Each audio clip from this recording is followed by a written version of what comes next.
باہر کھڑے ہیں ان سے درخواست ہے کہ اندر آ جائیں اور اپنے پسندیدہ شاعر سے وہ کلام سنیں جو جناب فاطمہ زہرا سلام اللہ علیہ کے حضور نظر کرنے والے ہیں. آپ کے روبرو ہیں روشن بنارسی. صلوات پڑھیں محمد وال محمد پر.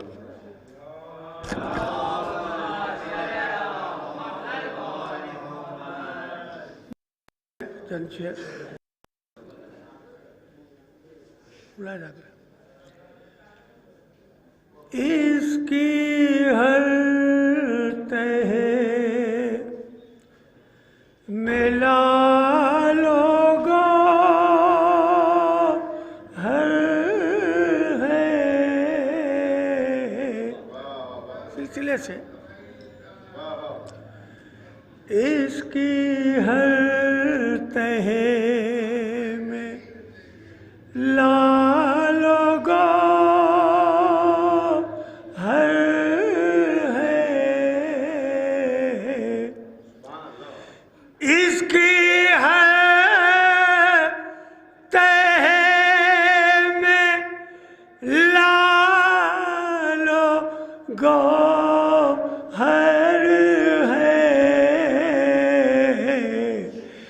ذکر مولا علی سمندر ہے ذکر مولا. اور یہاں سے چھ ارے پھول ہے پھول کانٹا ہے کانٹا کس طرح سے کہوں برابر ہے کس طرح سے کہوں برابر ہے. اور یہ ایک قطع بند ہے. وہ منافق ہے جو یہ کہتا ہے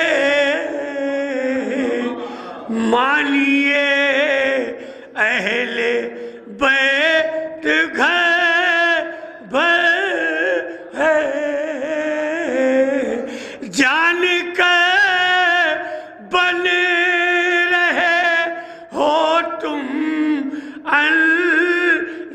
انجان کون اندر ہے کون باہر ہے کون اندر ہے کون باہر ہے. اور نصف تل ہے حسین نصف حسن فاطمہ بضعت پیغمبر ہے فاطمہ اور جائے گا خلد میں وہی روشن جس کے ہاتھوں میں جام کوثر ہے.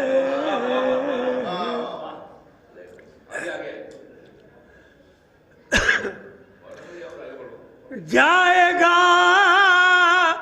خلد میں وہی روشن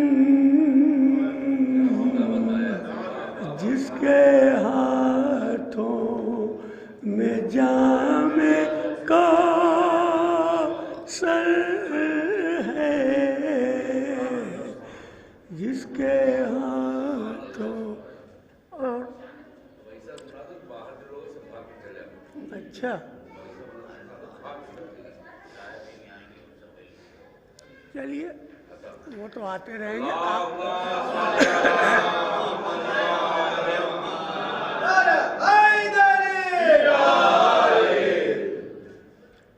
اگر اسی زمین میں چند شعر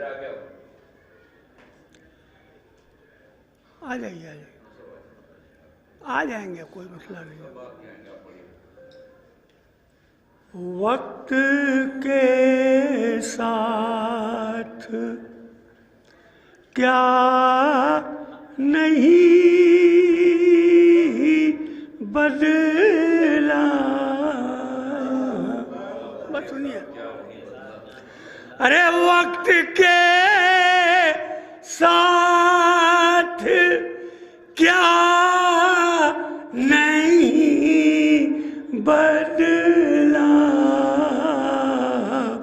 بس علی کا پتہ نہیں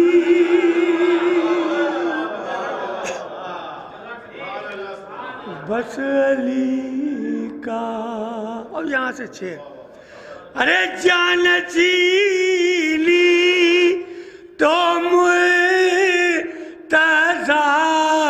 کو ملی چہرے مصطفیٰ نہیں بدلا چہرے مصطفیٰ نہیں بدلا ارے تیرا چہرہ بدل گیا حارث سنگ نے فیصلہ نہیں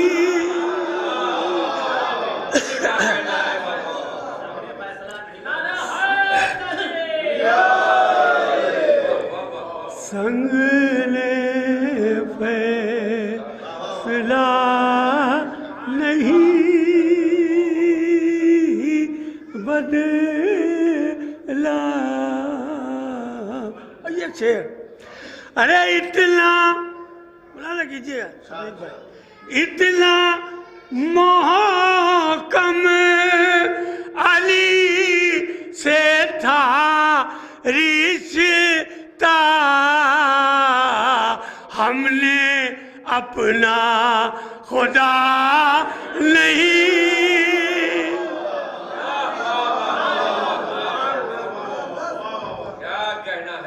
ہم نے اپنا خدا نہیں بدلا اور یہ شعر مناسبت سے آیا سنیے شعر آیا زہرا کے بعد زہرا بھی سنیے شعر آیا زہرا کے بعد زہرا بھی نور نے راستہ نہیں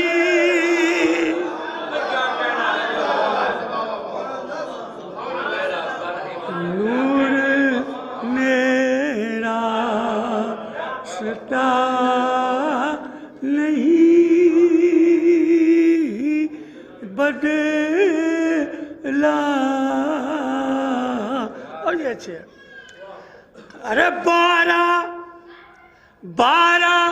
ہے دل کو دیکھ سکتے ہیں آپ ہاں اگر آئینہ نہیں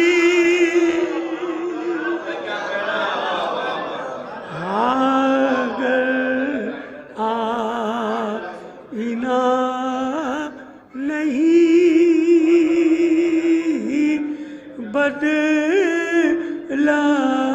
آخری شعر. اگر اور مشکلوں بولا کیجیے گا مشکلوں نے بدل دیے رستے ہم نے مشکل کشا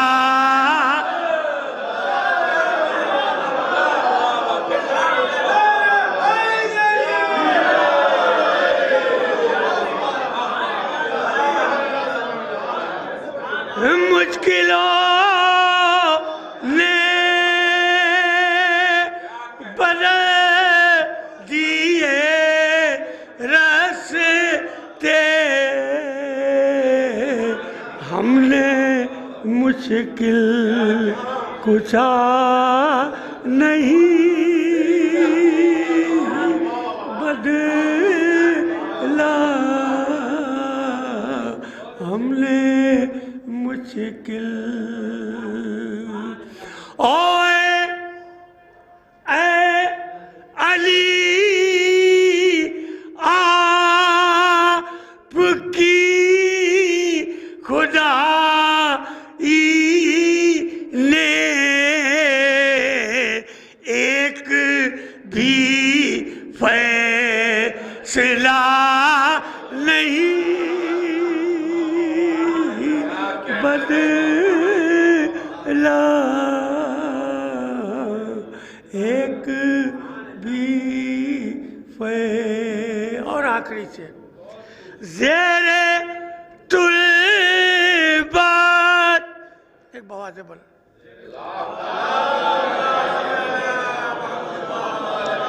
زیر طلبات یہ ہو گیا روشن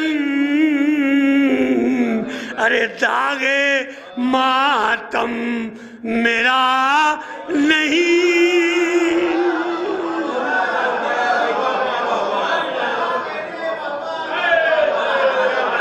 زیر طلبت یہ ہو گیا روشن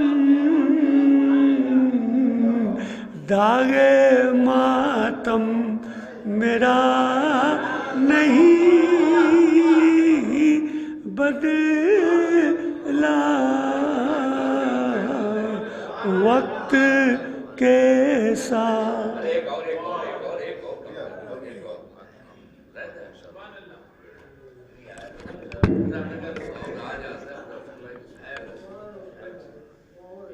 مشکلوں نے بدل دیے رستے مشکلوں نے بدل دیے رستے مشکلوں نے بدل دیے رستے ہم نے مشکل کشا نہیں بدلا.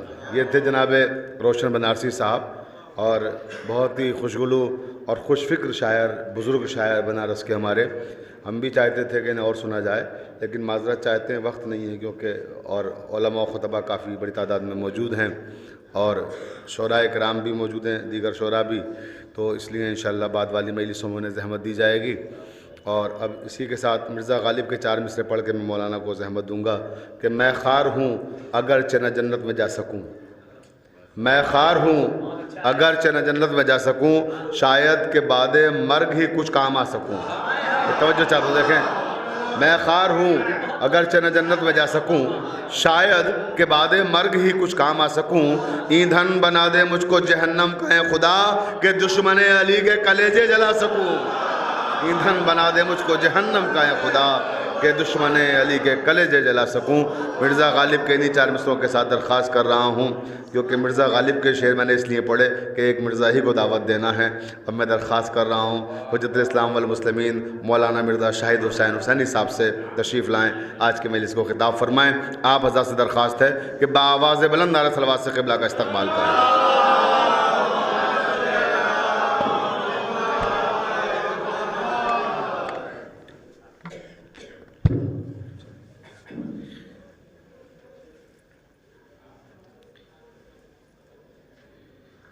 فاتحہ.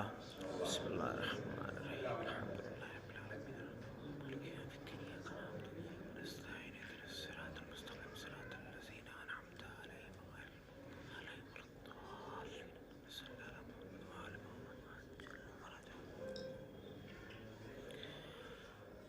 لا حول ولا قوة إلا بالله العلي العظيم أعوذ بالله من الشيطان اللعين الرجيم بسم الله الرحمن الرحيم الحمد لله رب العالمين والصلاة والسلام على سيد الأنبياء والمرسلين سيدنا ونبينا وشفيع المذنبين أبي القاسم مصطفى محمد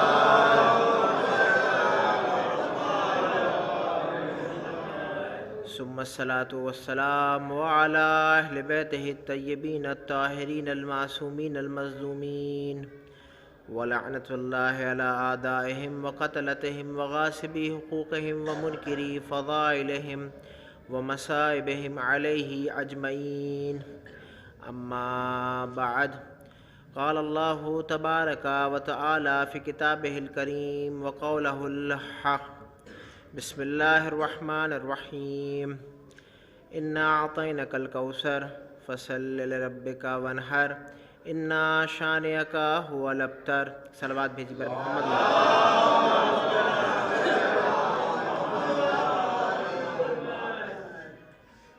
سب سے پہلے آپ تمام حضرات کی خدمت میں گزارش ہے کہ ایک مرتبہ سورہ حمد اور 3 مرتبہ سورہ اخلاص کی تلاوت فرما کر بانی مجلس جناب مولانا منتظر جعفری صاحب کے جو بزرگ گزر چکے ہیں اس دنیا سے ان کے لیے اور بالخصوص بزرگ عالم دین مولانا ممتاز علی صاحب کے لیے سورہ فاتحہ ارسال کر دیں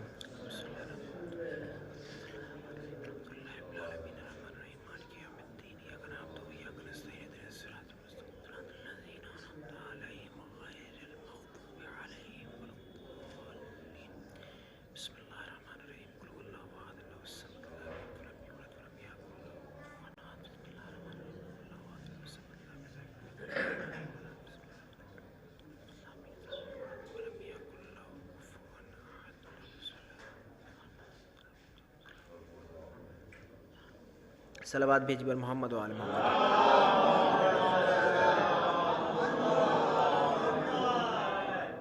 عزیزان گرامی قرآن کے جس سورے کو میں نے اس مجلس کا عنوان سخن قرار دیا ہے قرآن مجید کا یہ وہ سورہ کہ جو مشہور بھی ہے اور معروف بھی ہے اور مختصر بھی ہے کہ جس میں خداوند متعال ارشاد فرما رہا ہے انا اعطیناک الکوثر اے میرے حبیب اے میرے رسول ہم نے آپ کو کوثر عطا کیا انا اعطیناک الکوثر فصل لربک وانحر بس اب جو آپ کا کام ہے وہ ہے نماز کو قائم کرنا اور اللہ کی بارگاہ میں قربانی کو پیش کرنا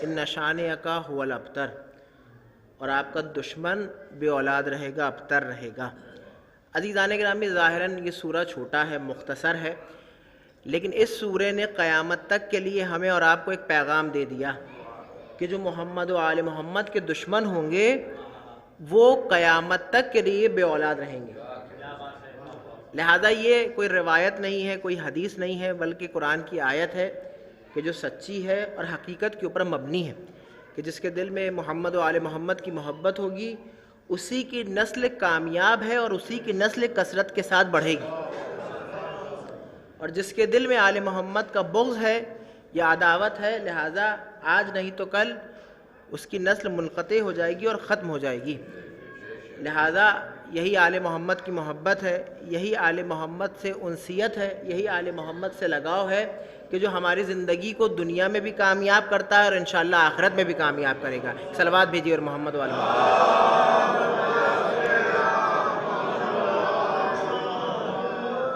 عزیزان گرامی جن ایام میں ہم اور آپ زندگی گزار رہے ہیں زندگی بسر کر رہے ہیں یہ ایام کہلاتے ہیں ایام عزائے فاطمیہ ایام عزائے فاطمیہ کے لیے خاص طور سے علماء اعلام اور مراجع اکرام فرماتے ہیں کہ ہم اپنے پورے سال کا رزق اسی ایام فاطمیہ سے حاصل کرتے ہیں تو عزیزان گرامی آپ اندازہ لگا سکتے ہیں کہ یہ ایام کہ جن ایام میں جن دنوں میں ہم اور آپ زندگی گزار رہے ہیں زندگی بسر کر رہے ہیں خود خداوند متعال کے نزدیک یہ ایام اور یہ دن کتنے اہمیت کے حامل ہیں اور کیا مرتبہ اور کیا مقام ہے ان دنوں کا کہ جن دنوں میں ہم اور آپ زندگی بسر کر رہے ہیں اور زندگی گزار رہے ہیں اور مجالسوں میں شرکت کر رہے ہیں.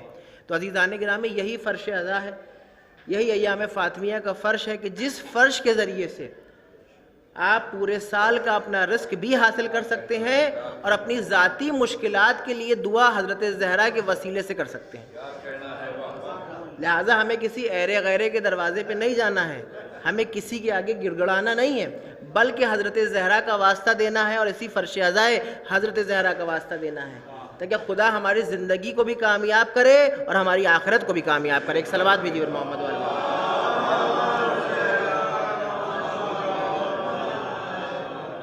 عزیزان گرامی 2 دن سے مسلسل آپ کے سامنے مختلف علماء, مختلف ذاکرین حضرت زہرا سلام اللہ علیہا کے بارے میں اور آپ کی شان کے بارے میں, آپ کے مرتبے کو بیان کر رہے ہیں. لیکن عزیزان گرامی حقیقت تو یہ ہے کہ ہماری ناقص ذات اہل بیت علیہ السلام کے فضائل کو بیان ہی نہیں کر سکتے, ہم درک ہی نہیں کر سکتے, ہم سمجھ ہی نہیں سکتے. نہ بیان کرنے والا بیان کر سکتا ہے, نہ سننے والا تھک سکتا ہے. یہ ہے اہل بیت علیہ السلام کا مقام و مرتبہ. لیکن عزیزان گرامی جہاں ہمیں یہ دیکھنے کو ملتا ہے کہ خداوند متعال نے اس دنیا میں اور اس کائنات میں 1,23,999 نبیوں کو بھیجا, پیغمبروں کو بھیجا, معصومین علیہ السلام کو بھیجا. سوال یہ ہے کس لیے بھیجا؟ تاکہ ہماری ہدایت ہو سکے, تاکہ ان کے بتائے ہوئے راستے کے اوپر ہم عمل کر سکیں.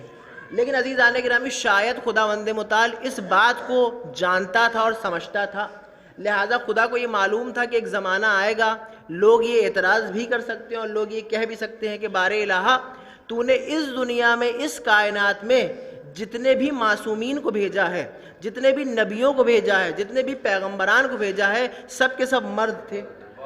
لہٰذا یہ تمام معصومین, یہ تمام انبیاء و مرسلین, یہ تمام پیغمبران مردوں کے لیے تو آئیڈیل ہو سکتے ہیں لیکن عورتوں کے لیے آئیڈیل نہیں ہو سکتے ہیں. لہٰذا عزیزان گرامی آپ دیکھیے کہ خداوند متعال نے قیامت تک کے لیے کیسا انتظام کر دیا.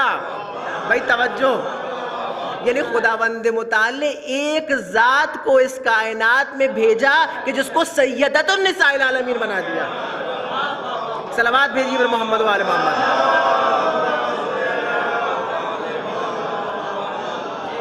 یعنی تمام عورتوں کی سردار ہے شہزادی کونین سلام اللہ علیہا. اور عزیزان گرامی ہمیں یہی دیکھنے کو ملا کہ ہر مرحلے میں اور ہر منزل کے اوپر شہزادی کونین ہمیں افضل بھی نظر آئیں اور برتر بھی نظر آئیں. اگر ہم شہزادی کونین کی زندگی کو دیکھیں تو شہزادی کونین کی زندگی کے الگ الگ پہلوؤں کے اوپر ہماری نگاہ پڑتی ہے. مثال کے طور پر شہزادی کونین کا عبادت کا طریقہ, شہزادی کونین کا لوگوں سے گفتگو کا طریقہ, معاشرے میں رہنے کا طریقہ, تربیت اولاد کا طریقہ, یہ تمام چیزیں شہزادی کونین نے اس 18 سال کی عمر میں ہمیں بتا دی ہے اور سمجھا دی ہے. اب عزیزان گرامی اگر ہم حضرت زہرا کی زندگی کو دیکھیں کہ حضرت زہرا نے اپنی زندگی میں عبادت کس طرح سے انجام دی اور عبادت کا معیار حضرت زہرا کا کیا تھا, تو چھٹے امام جعفر الصادق علیہ السلام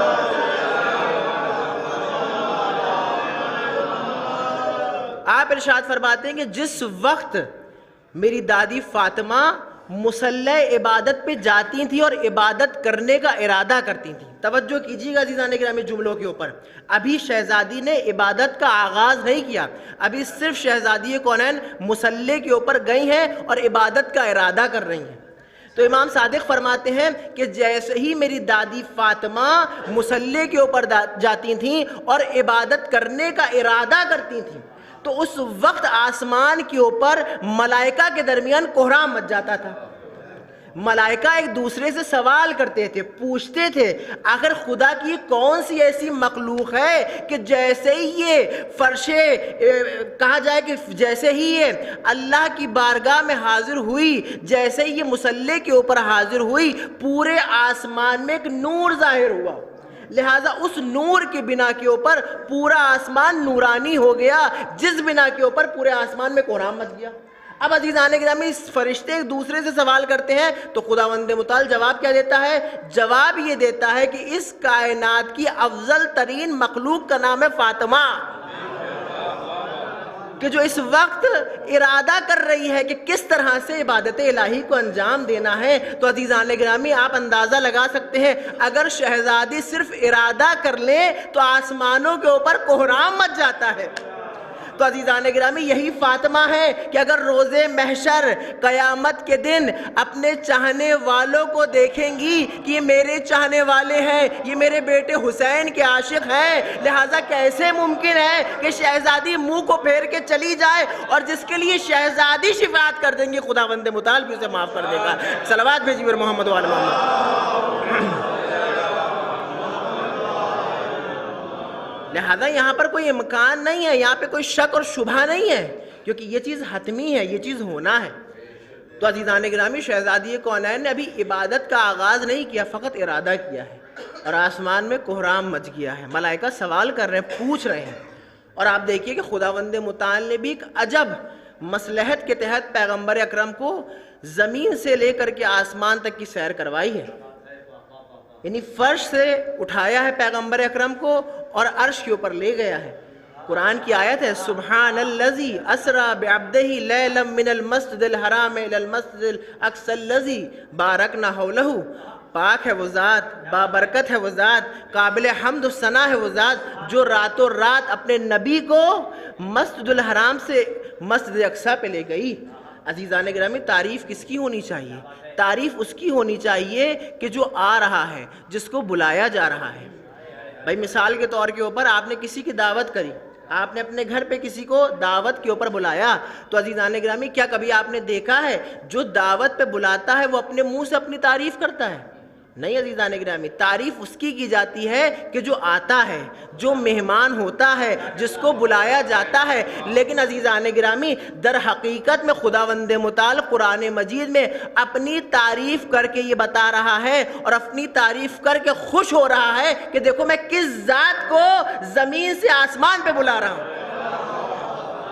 یعنی یہاں پر در حقیقت میں خداوند متعال اپنے صفات کو بیان کر کے، اپنی تعریف کو بیان کر کے محمد کے صفات کو پہچانوا رہا ہے، محمد کے مرتبے کو پہچانوا رہا ہے۔ اب عزیزان گرامی تاریخ یہ بیان کرتی ہے اور روایت یہ لکھتی ہے کہ جس وقت محمد مصطفیٰ پہلے آسمان کے اوپر پہنچے ہیں، جناب جبرائیل ساتھ میں موجود ہیں، ایک ایک چیز کو دکھا رہے ہیں، ایک ایک چیز کا مشاہدہ کر رہے ہیں۔ پہلے آسمان کے اوپر محمد مصطفیٰ جناب آدم سے ملاقات کی، دوسرے آسمان پہ پہنچے جناب موسیٰ سے ملاقات کی، تیسرے آسمان پہ پہنچے جناب ابراہیم سے ملاقات کی، چوتھے آسمان پہ پہنچے جناب عیسیٰ سے مصافحہ کیا، یعنی تمام نعمت الہی کا مشاہدہ کروا رہے ہیں جناب جبرائیل۔ توجہ عزیزان گرامی، تمام چیزوں کو پیغمبر اکرم دیکھ رہے ہیں، درک کر رہے ہیں، لیکن ہمیں روایت میں کہیں پر یہ نہیں ملا کہ پیغمبر اکرم نے جناب جبرائیل سے یہ کہا ہو کہ اے جبرائیل یہاں پہ یہ مقام کیوں ہے، یہاں پہ یہ چیز کیوں ہے، یہاں پر یہ نبی کیوں ہے۔ اس کا مطلب یہ ہے کہ وہ چیزیں کہ جو پیغمبر اکرم جناب جبرائیل کے ساتھ آسمانوں کے اوپر دیکھ رہے تھے، اس کا مشاہدہ محمد مصطفیٰ پہلے کر چکے تھے۔ بھائی انسان جب کوئی نئی چیز دیکھتا ہے تب تعجب سے ہی سوال کرتا ہے کہ اے جبرائیل یہ چیز یہاں پر کیوں ہے، یہ نبی یہاں پر کیوں ہے، یہ مقام یہاں پر کیوں ہے، یہ درخت یہاں پر کیوں ہے۔ سوال نہ کرنا اس بات کی دلیل ہے کہ محمد مصطفیٰ پہلے ہی آسمانوں کی سیر کر چکے تھے۔ بھائی توجہ عزیزان گرامی، اب محمد مصطفیٰ نے 7 آسمانوں کے سفر کو طے کر لیا، اب اس مقام پہ پہنچے ہیں کہ جہاں پر جناب جبرائیل کو بھی اجازت نہیں ہے، جناب جبرائیل بھی آ کر کے رک گئے ہیں۔ اس کے آگے محمد مصطفیٰ نے اپنے سفر کو طے کیا ہے۔ اب ایک ایسے مقام کے اوپر پہنچے کہ جہاں پر ایک درخت موجود تھا، اس درخت میں ایک پھل موجود تھا۔ اب عزیزان گرامی یہاں پر محمد مصطفیٰ اللہ کی ذات سے یہ سوال کرتے ہیں کہ اے معبود یہ پھل کون سا پھل ہے، یعنی یہ وہ پھل تھا کہ جس کا مشاہدہ محمد مصطفیٰ نے پہلے نہیں کیا تھا۔ بھائی توجہ عزیزان گرامی، اتنی زحمت دی ہے خداوند متعال نے محمد مصطفیٰ کی ذات کو کہ زمین سے اٹھایا اور آسمان پہ لے گیا۔ بھائی توجہ، زمین سے اٹھایا اور آسمان پہ لے گیا۔ میں کہوں گا بار الہ ایک پھل ہی دینا تھا تو اس پھل کو زمین کے اوپر نازل کر دیتا۔ بھائی توجہ، اس کو جناب جبرائیل کے ذریعے سے زمین پہ بھیج دیتا۔ عجب نہیں کہ خداوند متعال یہ جواب دے، یہ پھل کوئی عام پھل نہیں ہے۔ بھائی توجہ، یہ پھل کوئی عام پھل نہیں ہے، در حقیقت میں یہ پھل نور فاطمہ ہے۔ صلوات بھیجیے محمد و آل محمد۔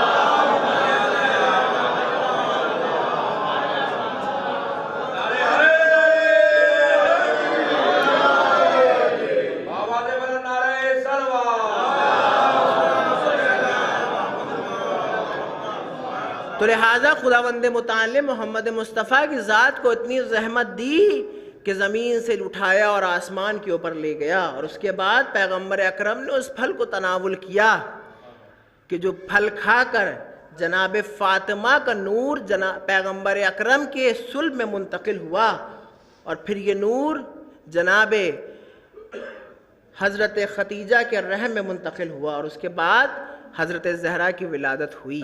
تو عزیزان گرامی اتنی زحمت دی خداوند متعال نے پیغمبر اکرم کو حضرت زہرا کے نور کو عطا کرنے میں، تو آپ اسی سے اندازہ لگا سکتے ہیں کہ حضرت زہرا کا مرتبہ کیا تھا، حضرت زہرا کا مقام کیا تھا، حضرت زہرا کی منزلت کیا تھی۔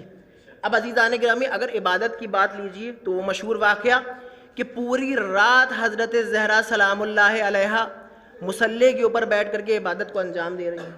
امام حسن مجتبیٰ اس منظر کو دیکھ رہے ہیں، جب پوری رات گزر گئی اور عبادت کو مکمل کر لیا تو حضرت زہرا نے اپنے ہاتھوں کو بلند کیا، اور بلند کرنے کے بعد اپنے عزیز و اقربا کے حق میں دعا کری، اپنے رشتہ داروں کے حق میں دعا کری، اپنے محلے والوں کے حق میں دعا کری، اپنے پڑوسیوں کے حق میں دعا کری۔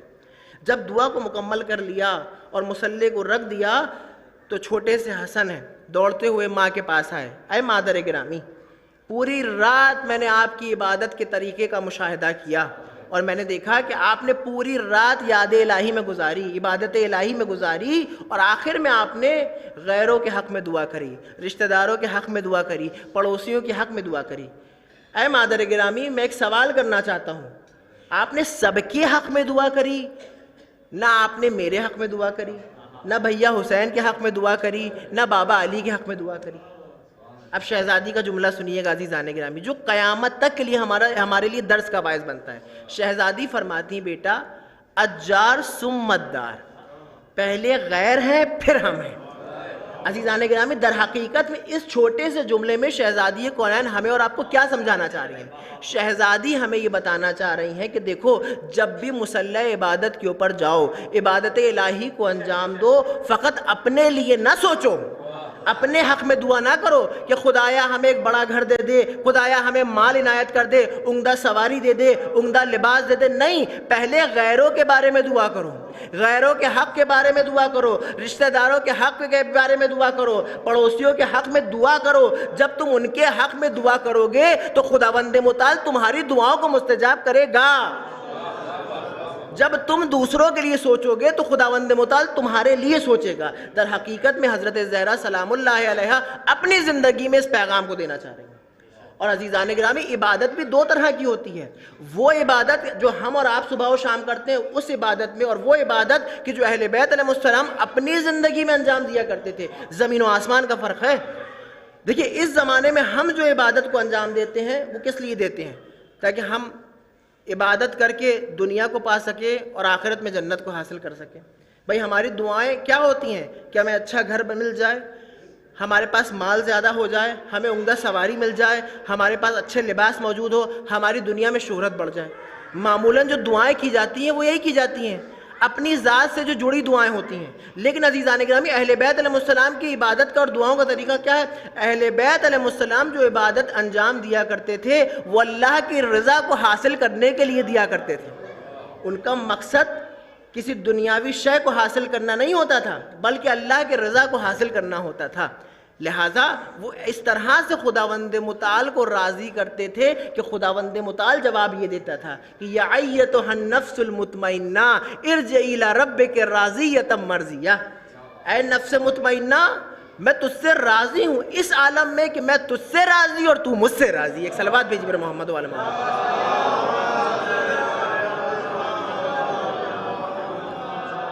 لہٰذا یہ معیار ہوتا ہے عبادت کا، یہ طریقہ ہوتا ہے عبادت کا کہ جس روش کو اہل بیت علیہ السلام ہمیں اور آپ کو دے گئے ہیں، یہ اس میں فارمولہ ہے عبادت کا۔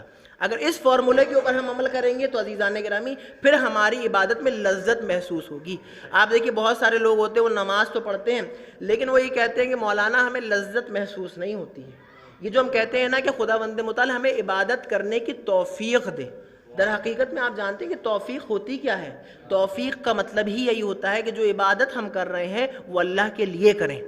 اگر ہماری نیت یہ ہوتی ہے تو پھر اس عبادت میں بھی لذت موجود ہوتی ہے، لذت پائی جاتی ہے۔ لیکن عزیزان گرامی وہ عبادت جو ہم اپنی ذات کے لیے کرتے ہیں پھر اس میں نہ اخلاص ہوتا ہے نہ خلوص ہوتا ہے، پھر وہ عبادت غیر اللہ کے لیے تو ہو سکتی ہے لیکن اللہ کے لیے نہیں ہو سکتی۔ ایک صلوات بھیجیے میرے محمد والے محمد۔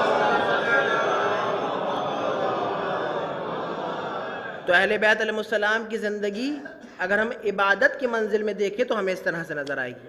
آئیے اب معاشرے اور سماج میں کس طرح سے اہل بیت علیہ السلام نے زندگی گزاری اور زندگی بسر کیے اس کے اوپر نگاہ ڈالیں۔ آپ دیکھیے کہ جہاں پر امام حسن و امام حسین علیہ السلام کے لیے ملتا ہے کہ ایک مرتبہ مشہور واقعہ ہے کہ امام حسن و امام حسین علیہ السلام ظاہراً بیمار ہوئے، مریض ہوئے، تو خداوند متعال نے محمد مصطفیٰ کو حکم دیا کہ اے میرے حبیب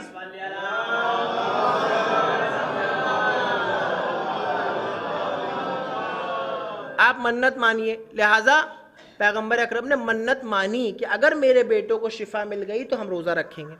لہٰذا روایت یہ بیان کرتی ہے کہ امام حسن و امام حسین علیہ السلام کو جب شفا ملی، شفا حاصل کری، تو اہل بیت علیہ السلام نے روزہ رکھا، یعنی صبح سے شام تک نہ کچھ کھایا نہ کچھ پیا، اس عالم میں روزہ رکھا۔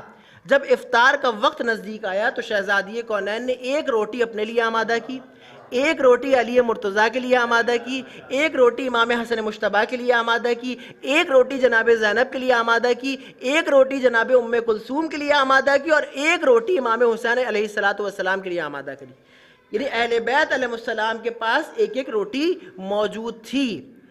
جب مغرب کا وقت آیا، افطار کا وقت آیا، تو ایک سائل دروازے پہ آ گیا، سوال کرنے والا دروازے کے اوپر آ گیا کہ آخر اس گھر میں کوئی ہے کہ جو مجھے ایک روٹی دے سکے۔ بھائی توجہ عزیزان گرامی، اسی میں تربیت اولاد کا پہلو بھی چھپا ہوا ہے، توجہ کیجئے گا۔ ایک سائل آیا دروازے کے اوپر، اس وقت آیا جو افطار کا وقت تھا، اور اہل بیت علیہ السلام کے پاس اپنے لیے صرف ایک روٹی موجود تھی۔ لہٰذا جب دروازے پر آنے والے نے کھٹکھٹایا اور سوال کیا تو حضرت زہرا سلام اللہ علیہ نے جواب دیا کہ ہاں میرے پاس ایک روٹی موجود ہے، میں اپنی روٹی کو تمہیں دیتی ہوں۔ لہٰذا وہ روٹی بھی کہ جو شہزادی کونین نے اپنے افطار کے لیے بنائی تھی یا آمادہ کی تھی یا تیار کی تھی، اس ایک روٹی کو دے دیا اس سائل کو۔ مولا متقیان نے جب دیکھا کہ فاطمہ نے اپنی روٹی کو اس سائل کو دے دیا، علی مرتضیٰ نے بھی اپنی روٹی کو اس سائل کو دے دیا۔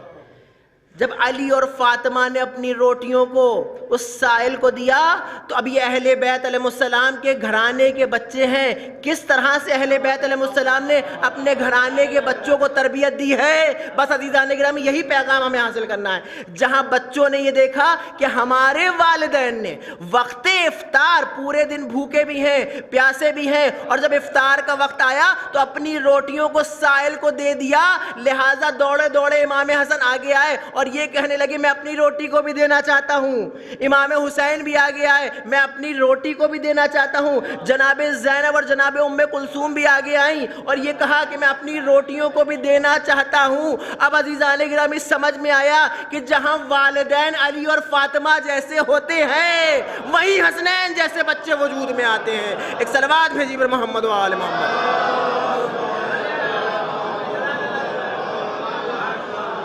لہٰذا یہ ہے تربیت اہل بیت، یہ ہے پیغام اہل بیت۔ اور عزیزان گرامی یہ ایک دن کی بات نہیں ہے۔ ایک دن ایک فقیر آیا، ایک دن ایک سائل آیا، ایک دن ایک یتیم آیا، یعنی مسلسل اہل بیت علیہ السلام نے 3 دن لگاتار روزے رکھے۔ اب روزوں کے عالم میں آپ جانتے ہیں کہ انسان کی حالت کیا ہوتی ہے، لیکن یہ اہل بیت علیہ السلام یہ پیغام دینا چاہتے ہیں، یہ ہمیں سکھانا چاہتے ہیں کہ کس طرح سے ہمیں اپنی زندگی بسر کرنی چاہیے، کس طرح سے ہمیں اپنی ذات سے پہلے دوسروں کے بارے میں سوچنا چاہیے۔ 3 دن لگاتار اہل بیت علیہ السلام نے روزہ رکھا. پہلے دن یتیم آیا, پھر مسکین آیا, پھر ایک فقیر آیا, یعنی تینوں دن اہل بیت علیہ السلام نے اپنی روٹیوں کو انہیں دے دیا, ان کے سپرد کر دیا. اب عزیزان گرامی, یہ ہے اہل بیت علیہ السلام کی ذات. خداوند متعال کو اہل بیت علیہ السلام کا عمل اتنا محبوب ہوا, اتنا پسند آیا کہ خداوند متعال نے جناب جبرائیل کو نازل کر دیا اور وحی الہی نازل کر دی اور فرمایا وَيُطْعِمُونَ الطَّعَامَ عَلَىٰ حُبِّهِ مِسْكِينًا وَيَتِيمًا وَأَسِيرًا. عزیزان گرامی, اب سمجھ میں آیا اہل بیت علیہ السلام وہ ہیں جب عمل کرتے ہیں تو وحی الہی نازل ہوتی ہے. ایک صلوات بھیجیے محمد و آل محمد. یعنی اہل بیت انتظار نہیں کرتے ہیں کہ وحی نازل ہوگی تب ہم عمل کریں گے. اہل بیت علیہ السلام وہ ہیں جو عمل کرتے ہیں, ان کے عمل کو دیکھ کر خداوند متعال راضی ہوتا ہے اور وحی کو نازل کرتا ہے. یہ ہے اہل بیت علیہ السلام. اور عزیزان گرامی, آپ دیکھیے کہ جہاں پر شہزادی کونین کا یہ عمل ہے کہ اپنی روٹی کو دے رہی ہیں, وہیں علی مرتضیٰ اپنی روٹی کو دے رہے ہیں, وہیں حسنین اپنی روٹیوں کو دے رہے ہیں. تو یہاں پر دنیا والوں کو در حقیقت میں اہل بیت کیا سمجھانا چاہ رہے ہیں؟ اہل بیت علیہ السلام یہ سمجھانا چاہ رہے ہیں کہ دیکھو, اگر تمہاری جیب میں ایک کوڑی بھی نہ ہو, ایک پیسہ بھی نہ ہو, لیکن اگر تمہارے دروازے پہ کوئی سوال کرنے والا سائل آ جائے تو دیکھو اس کو خالی ہاتھ واپس نہ لوٹانا.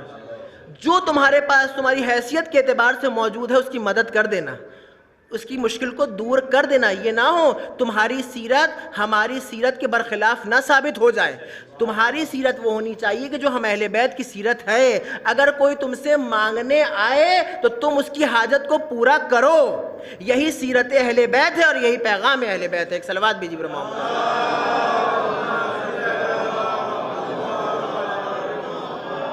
اور عزیزان گرامی, شاید یہی وجہ ہے, شاید یہی علت ہے کہ اہل بیت علیہ السلام کا مقابلہ عام انسان تو بہت دور کی بات ہے, انبیاء و مرسلین پیغمبران اہل بیت علیہ السلام کا مقابلہ نہیں کر سکتے ہیں. آدم کے اندر اتنی جرت نہیں ہے کہ وہ اہل بیت کا مقابلہ کر لیں. نوح کے اندر اتنی ہمت نہیں ہے کہ وہ اہل بیت کا مقابلہ کر لیں. جناب موسیٰ اور جناب ابراہیم کے اندر اتنی ہمت اور طاقت و توانائی نہیں ہے کہ وہ محمد و آل محمد کے مد مقابلہ آ کر کے کھڑے ہو جائیں. عزیزان گرامی, ایک واقعہ ملتا ہے کہ ایک بادشاہ کا دربار تھا. تمام مفتی اور مولوی بیٹھے ہوئے تھے. معمولاً بادشاہوں کے درباروں میں کچھ درباری ملا بٹھائے جاتے تھے, پہلے بھی اور آج بھی. آپ دیکھ سکتے ہیں جو آج کی حکومتیں اس میں بھی کچھ خرید لیے جاتے ہیں. توجہ.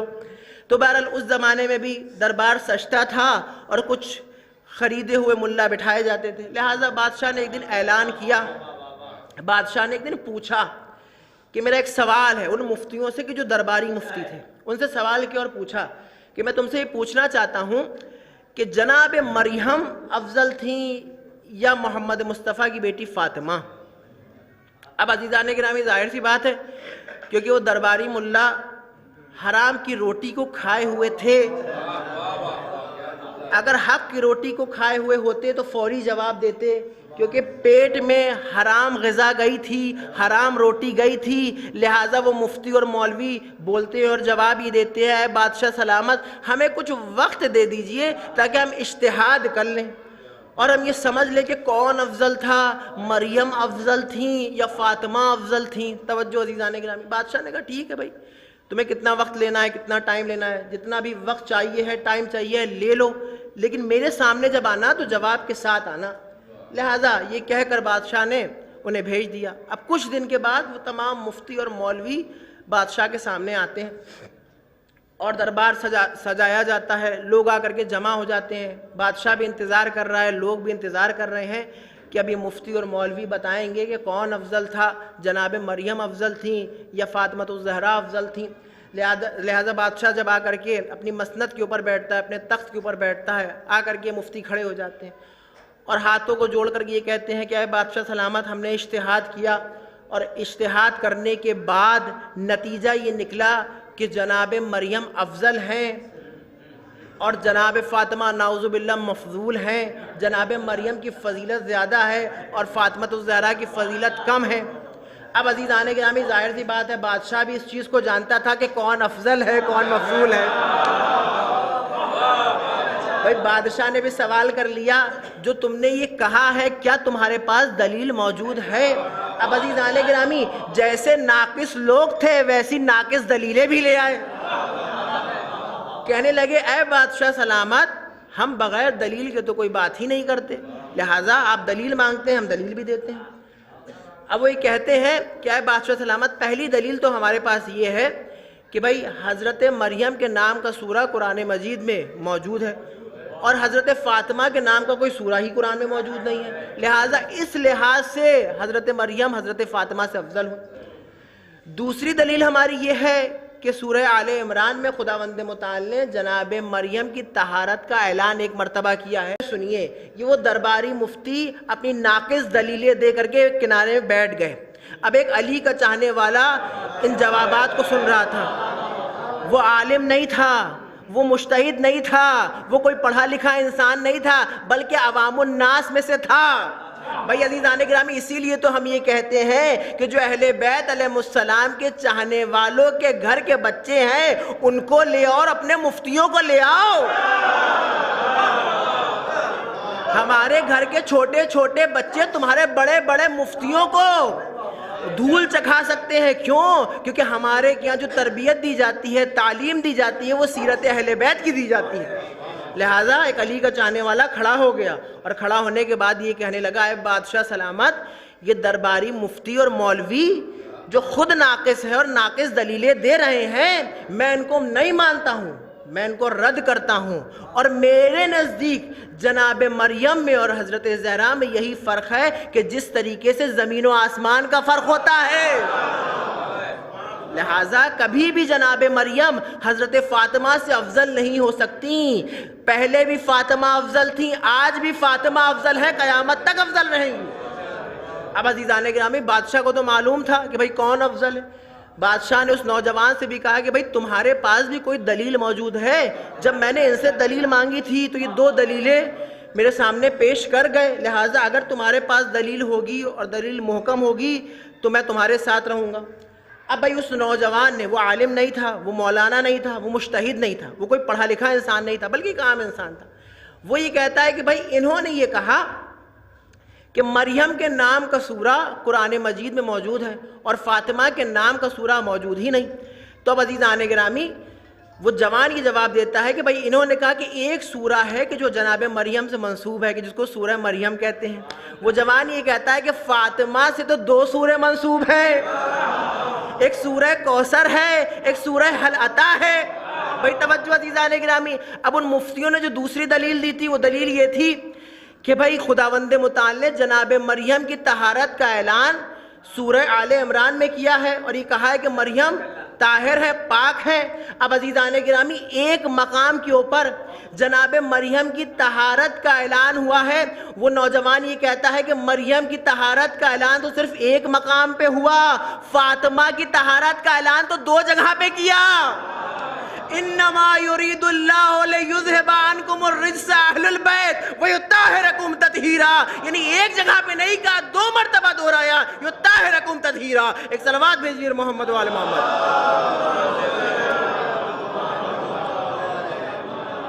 لہذا ان کی 2 دلیلیں تھیں، 2 دلیلوں کے جواب میں 2 دلیلیں دے دی گئیں. اب بادشاہ کہتا ہے کہ تمہارے پاس دلیل ختم ہو گئی. اب وہ چاہنے والا کہتا ہے ابھی شروع ہی کہاں ہوئی، ابھی تو فقط میں نے ان کو جواب دیا ہے، اب تو میں بیان کرنا چاہتا ہوں، بتانا چاہتا ہوں.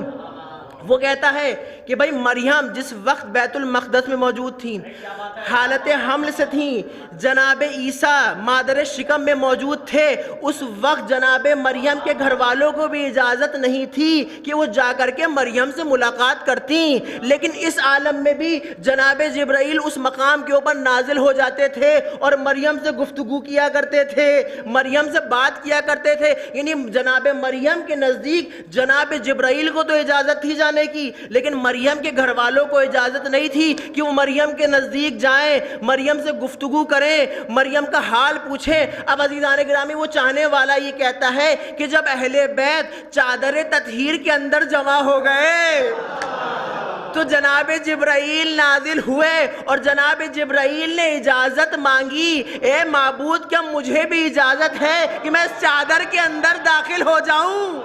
توجہ عزیزان گرامی، جہاں جناب جبرائیل مریم سے اس مقام کے اوپر گفتگو کرتے تھے کہ جہاں پر مریم کے اہل خانہ کو اجازت بھی نہ تھی، وہیں جب اہل بیت چادر کے اندر آ جاتے ہیں تو جبرائیل جیسے فرشتے کو بھی اجازت نہیں ہے کہ وہ چادر کے اندر چلا جائے۔ ایک صلوات بھیجیے محمد و آل محمد۔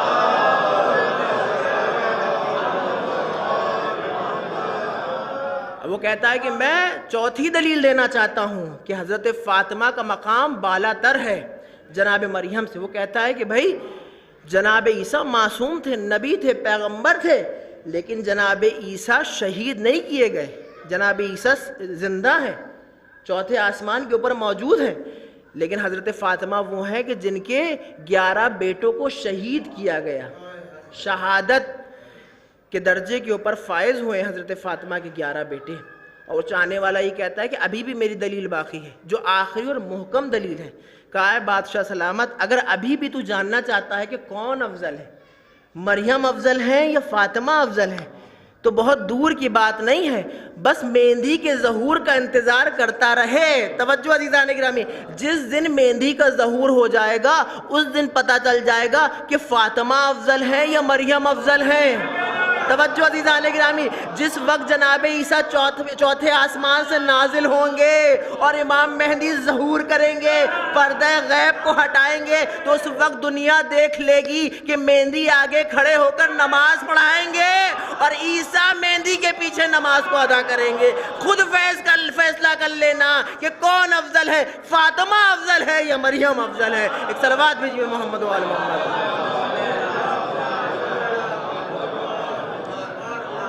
لہذا یہ ہیں اہل بیت علیہ السلام کہ جن کا مقابلہ انبیاء و مرسلین نہیں کر سکتے، پیغمبر نہیں کر سکتے، اولو العزم نبی نہیں کر سکتے۔ لہذا ہم تو کبھی بھی ایرے غیرے نتھو غیروں سے اہل بیت علیہ السلام کا مقابلہ نہیں کرتے ہیں۔ دنیا لاکھ چاہے ان کے آگے کچھ لگائے، ان کو جتنا رضی اللہ تعالیٰ عنہ کہنا ہے کہیں، لیکن عزیزان گرامی ہم تو جانتے ہیں کہ حقیقت کیا ہے، ہم تو جانتے ہیں کہ سچائی کیا ہے۔ ہمیں تو معلوم ہے کہ جنت میں کون جائے گا اور جہنم میں کون جھونکا جائے گا۔ صلوات بھیجیے محمد و آل محمد۔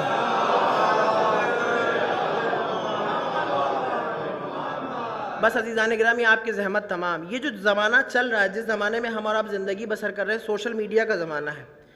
سوشل میڈیا کے اوپر لوگ ویڈیوز کو دیکھتے ہیں، تقریروں کو سنتے ہیں، اور تیزی کے ساتھ لوگ مذہب حق کو پہچان رہے ہیں، تشیع کو پہچان رہے ہیں، شیعت کو پہچان رہے ہیں، حضرت زہرا کے ظلم کو سنتے ہیں اور وہ مذہب تشیع میں آ جاتے ہیں اور شیعہ ہو جاتے ہیں۔ ایک واقعہ ہے، بس جلدی سنانا ہے اور آپ کی زحمت کو تمام کرنا ہے۔ ایک مزدور تھا کہ جو شیعہ ہوا، مذہب تشیع کو اختیار کیا، اپنایا۔ دنیا نے اس سے سوال کیا، پوچھا کہ بھائی کیا علت بنی، کیا وجہ بنی کہ تم شیعہ ہو گئے؟ اب عزیزان گرامی سنیے گا۔ وہ مزدور یہ کہتا ہے، غریب انسان تھا، مزدور تھا، مزدوری کیا کرتا تھا۔ وہ یہ کہتا ہے کہ میں بازاروں میں جایا کرتا تھا اور جا کر کے کام کی تلاش میں بیٹھ جایا کرتا تھا۔ جو مزدوروں کا کام ہوتا ہے کہ وہ بازاروں میں جاتے ہیں، جن کو ضرورت ہوتی ہے وہ اپنے ساتھ لے جاتے ہیں اور اس کے بعد کام کرواتے ہیں اور اس مزدور کو مزدوری دے دیتے ہیں۔ لہٰذا وہ کہتا ہے کہ ایک دن میں ایک شیعوں کے علاقے میں گیا کہ جہاں بازار موجود تھی، شیعوں کی تعداد زیادہ تھی، شیعوں کی آبادی زیادہ تھی، لہٰذا اس بازار میں میں جا کر کام کی تلاش میں بیٹھ گیا۔ میں بیٹھا ہی تھا کہ وہاں ایک اسپیکر لگا تھا، ایک مائک لگا تھا، جس مائک کے اوپر ایک ذاکر خطیب مجلس پڑھ رہا تھا۔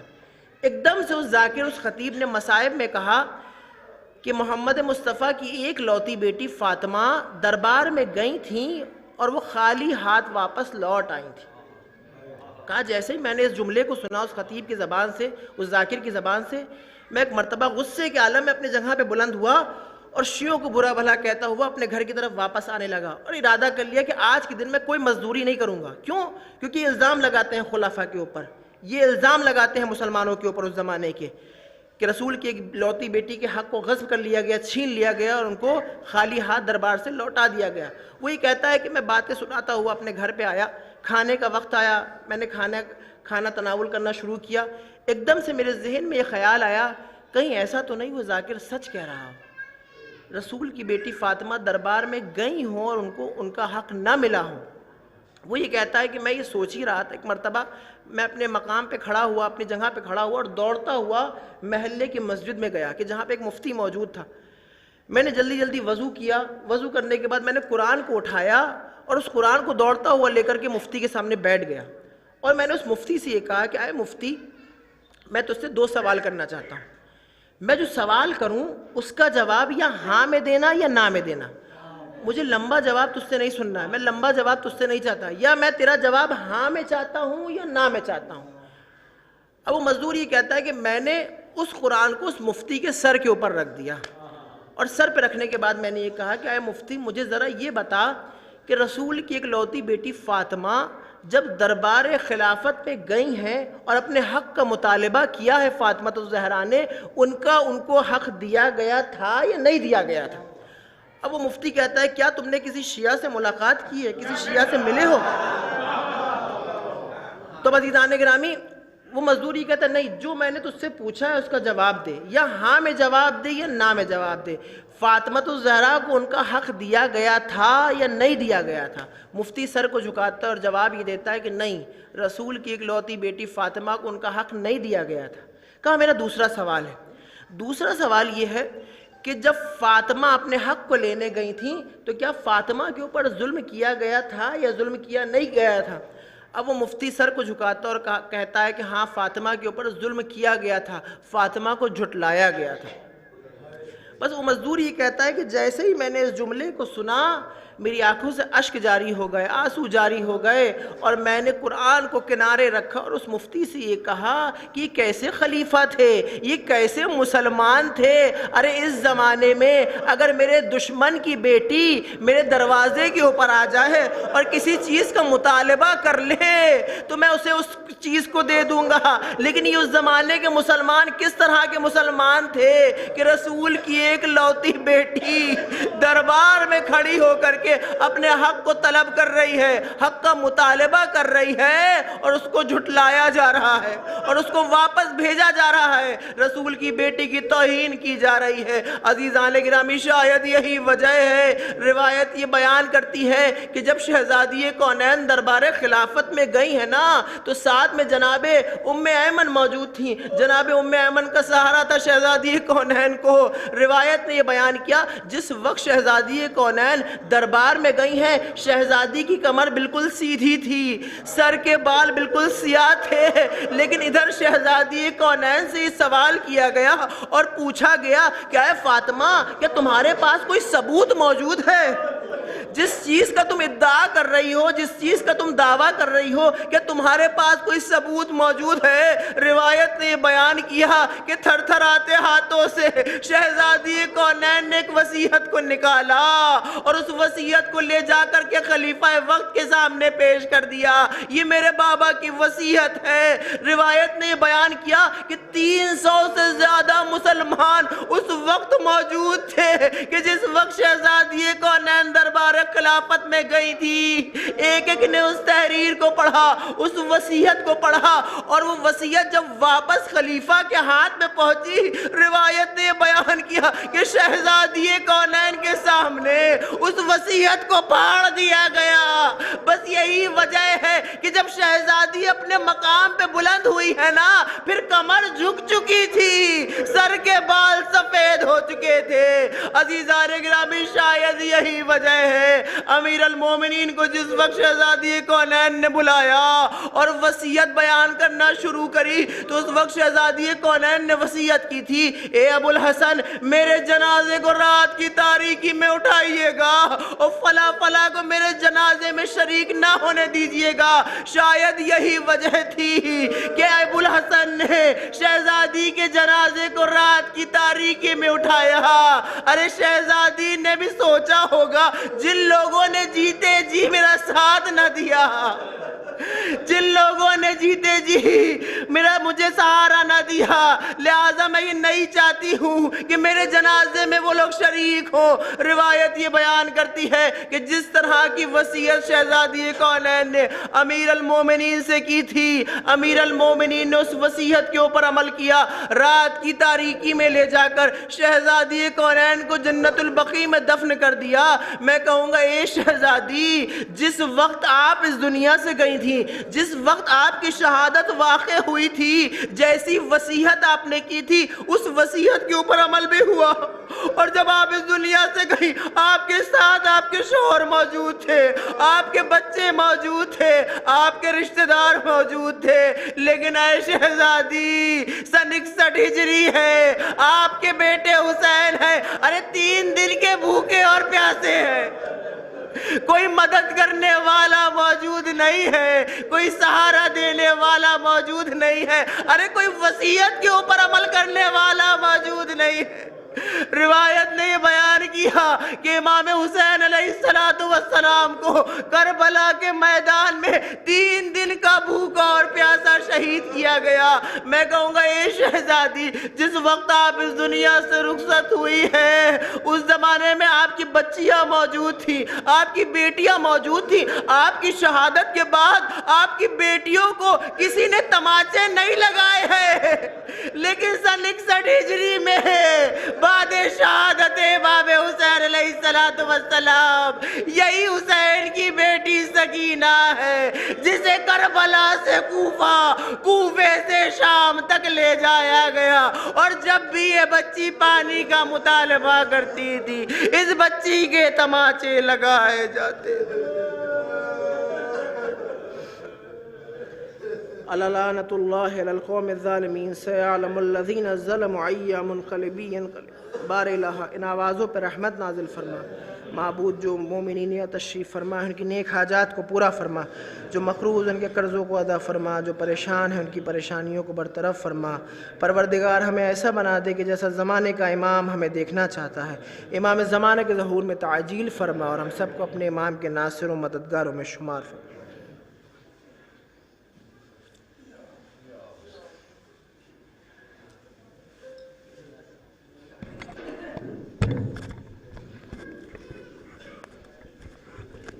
حضرات، ابھی اس کے بعد ایک مختصر سی مجلس اور ہونا ہے، کیونکہ 4:15 بجے علم مبارک کا پروگرام بھی ہے، اس لیے آپ حضرات سے درخواست ہے کہ اپنی جگہ پہ تشریف